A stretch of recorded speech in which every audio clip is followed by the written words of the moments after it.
You ever have one of those moments, a single, quiet moment that just completely flips how you see the world? It makes you question everything you think you know about struggle, about hope, and, what it really means to live a beautiful life?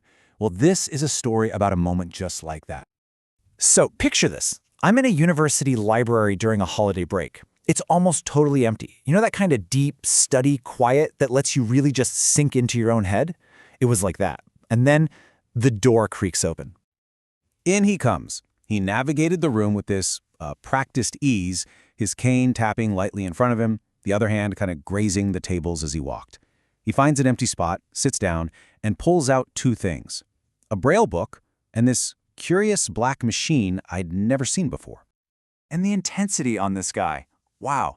His fingers were just flying across the raised dots on the page, like lightning, and his other hand was clicking away on that device, which I guess was some kind of Braille note-taker. He was just completely lost in his own world, building this whole universe of knowledge right there in the dark. After a while, he just as quietly packed everything up and he was gone. But long after he left, I just sat there, kind of staring at the empty chair. And my mind just started racing with questions. Like, who was that person? Was he born blind or did something happen? And I couldn't help but wonder, how did he see his own life? Was he bitter about the hand he'd been dealt? Or did he somehow, against all odds, find a way to be hopeful? What was all that intense studying for? What kind of dreams was he chasing with that kind of focus? Seeing him left me with this weird mix of feelings, a deep sense of life's unfairness, but at the same time, just a powerful sense of awe. In that whole encounter, it really gets you thinking about a fundamental truth, doesn't it? We don't choose the life we're born into. We're just given our starting conditions. That's the hand we're dealt. A lot of people call these circumstances fate. It's this idea that our unchosen environments, the situations we're born into, become these incredibly powerful forces that can shape the entire direction of our lives. And let's be real, for a lot of people, those starting conditions aren't just unfavorable. They can be incredibly harsh.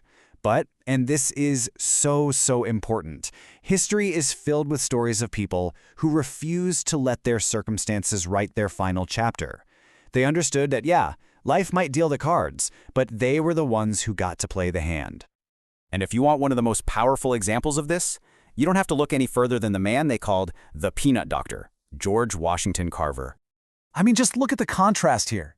The hand he was dealt, born into slavery during the Civil War, he was so frail as a baby that people didn't think he'd survive, and he grew up in a world of just brutal, systemic racism. But then, look at what was burning inside of him: an absolutely unbreakable hope, a relentless passion to learn, and this deep desire to serve other people.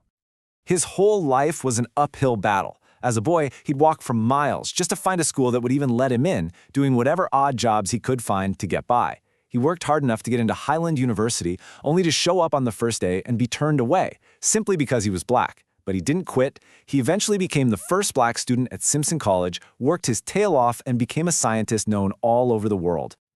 So what keeps someone going through all of that? For Carver, it was this piece of advice. A black woman named Maria, who had helped him when he was young, told him this. And for him, this wasn't just advice. It became his mission statement, his North Star. It was a promise he was going to keep. And man, did he keep it. This guy could have been incredibly wealthy and famous. Instead, he chose to teach at the Tuskegee Institute for a tiny salary. He focused all his genius on the humble peanut, not for fame, but to help poor black farmers break free from the cycle of poverty.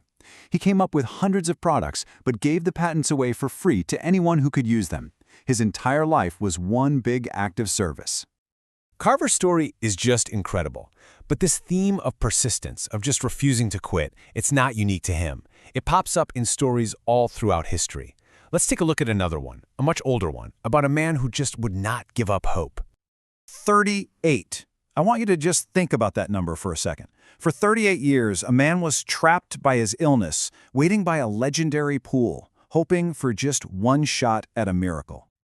So the legend goes, he waited by this place called the Pool of Bethesda, and every now and then, an angel would come down and stir the water. The first person to get into the water after that would be instantly healed of whatever was wrong with them.